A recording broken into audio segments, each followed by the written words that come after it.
last week, we had a dad-centric episode. I was talking about baby life, and we promised you a beer-centric episode today. And so we brought on a very unique brewery today, Martin House. Gettin freaky with Martin House. You can't say it any better way than that. We have some freaky, unique beers that we're going to feature today. So that reminds me of like a hilarious story from a few months ago that was on the Houston Craft Beer Society, where someone was being a mule for someone else to buy beer, and they went to a brewery and they picked up a bunch of cans, and some of those cans happened to be the repackaged cans, and so they gave it to this person, and that person literally thought they were being ripped off, that someone just bought labels and put it on some other beer and tried to sell it to them at a premium, and they were bitching this person out, and they're like, what the hell, man, I just muled beers for you. And they're like bitching about these cans. It's a dog-eat-dog world out there. I know, and on Facebook, it's just, you get some characters on there. It's only proper to take out your fuse on Facebook in front of the whole world to see. I think it's funny because like used to it was like you hid behind like, like Instagram and stuff, you can kind of hide behind a fake persona. Yeah. But like Facebook, it's you. It's like, but people, that doesn't stop them. They're still like, they're still they don't just, care. They're just like, let the ignorance fly. That's the COVID world we live in now. It's like people are so isolated that they want their faces out there, and they don't care if it's in the most negative light. They just want to be seen. They just want to be heard. They want to be heard. All right. So you want to get into the Martin House? Let's make this happen. So we'll start talking a little bit first about Martin House. So Martin House is in Fort Worth, Texas, and they make normal beers. I think we had brown ale that was pretty good on one of our past episodes. A Bach is what we had. But they also make some experimental beers, and that's what we're focused on today. And the first one that I think came out that became popular and really went wild was this Best Made Sour Pickle beer. And I gotta be honest, I hate pickles. What is your stance on pickles? I love pickles. Oh, this is great. But I've never once thought, man, I want a pickled beer. And so I have seen this beer literally 10,000 times in stores, and I have always wondered what it's like. Well, we're about to find out. We're about to find out. I'm kind of excited. Yeah, I don't know what to think, because like I said, I hate pickles to the point where if I accidentally get it on my hamburger, I'm like using a knife to scrape off the pickle juice from my bun. That's how much I hate pickles. Oh man. So I've got... Oh, it smells pickly.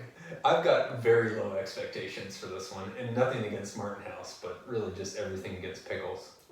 Talking about Martin House while I'm slowly sipping on this beer, I read an article about them just because I was curious, because sometimes they come up with some really weird stuff. Like we've got a pretty good lineup today, but there's a couple missing that I couldn't get my hands on that I've seen. One of them, which was a buffalo wings, called Buffalo Wings. Oh, I want to try that. And the other one was ranch dressing. So you could actually, like some people have mixed the ranch and the buffalo wings just to make like a combo. Yeah. But both of those they're just wacky. The ranch sounds absolutely disgusting.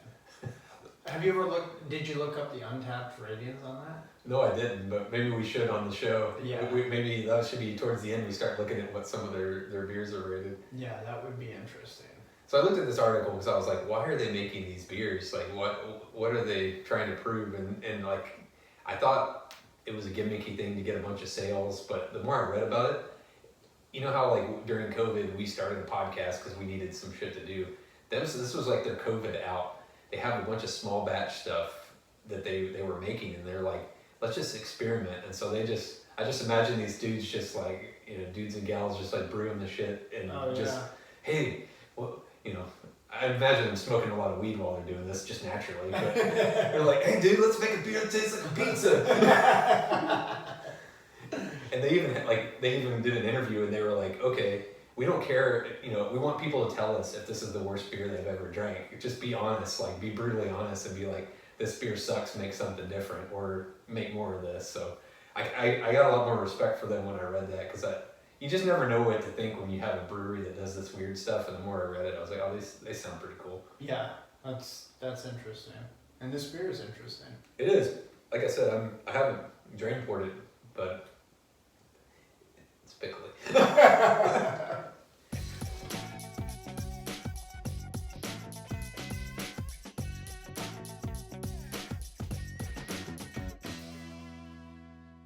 So since this is a pizza beer, do you need to drink like another beer with it? Like your meal is in one and your beer is in the other? There you go. Well, I did, full disclosure, I'm drinking an IPA on the side here. Yeah, to cleanse your palate. Yep.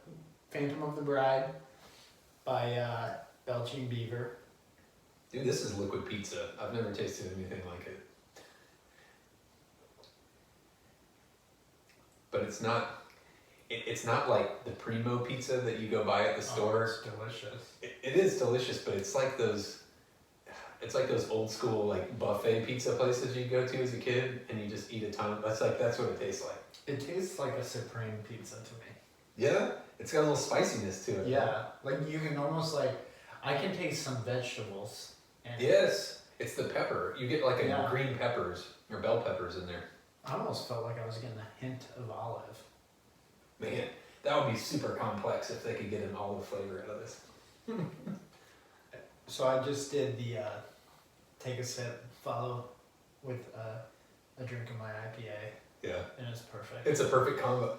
Perfect so you could double fist. This is even better. It's even, not only could you, but you should. It's a liquid diet. It is. I think if you rated it based on, did it meet your, did they nail what they were going for, they would have gotten a 5.0 on it. They nailed what a pizza beer You could should not taste like. make a beer taste more like pizza than that beer.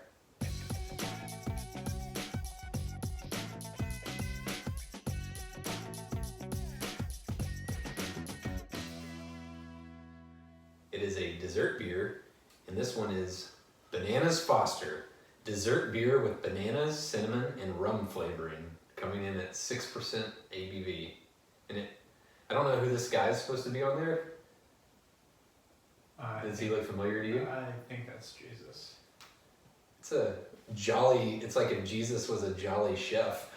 It looks like Jesus if he drank too many Banana Foster. Yeah, I was about to say, it's a plus size Jesus. I may get struck by lightning here shortly. It was... You a banana fan? I am a banana fan. And I'm a beer fan. Yeah, that's a good combo.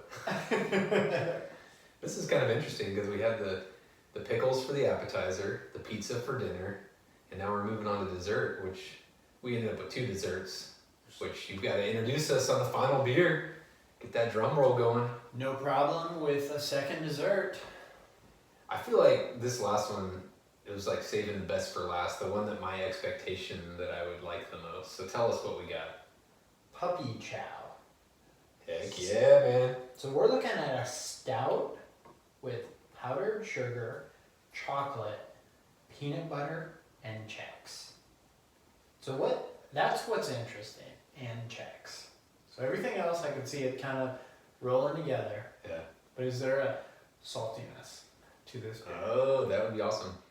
If you could talk to the brewers of Martin House and you could give them a request of anything, any food you've had, any drink you've had, different type of drink, what do you want them to make as your next freaky beer? Well, that is difficult because I didn't know they made a wing beer, and that is what I was going to go with. That was your go-to? Beef stroganoff. Whoa! That's just out of nowhere. That's like an April Fool's joke. Martin House, that is your challenge. So if I was going to talk to Martin House, as a kid, I was a huge Little Debbie's fan. And so what I would like for them to make is an oatmeal cream pie stout. So OCPs into a stout. That's what I'd like to see. See, I feel like that's not It's not unique freaky enough. That's not freaky enough, because that's already stoutish. Whataburger gravy. Yes. Now we're talking. Now we're talking. Martin House, can you pull it off? Whataburger gravy. I did just burp, and I could. You get pizza? No, actually, checks. That was what was so interesting, is because I was, out of everything, I didn't expect it to be checks. So Buffalo pizza beer. Ooh. Buffalo, we can mix the ranch, the buffalo, and the pizza beer. Man, I think that is a beering easy experiment in the making. Yes. All right, I think that's enough talk for today. That's a wrap. Had fun drinking these Martin House, getting freaky with Martin House. Get your freak on. Thanks for listening, y'all. We'll see you next time. When the fact that I know that he came to cover with blood and just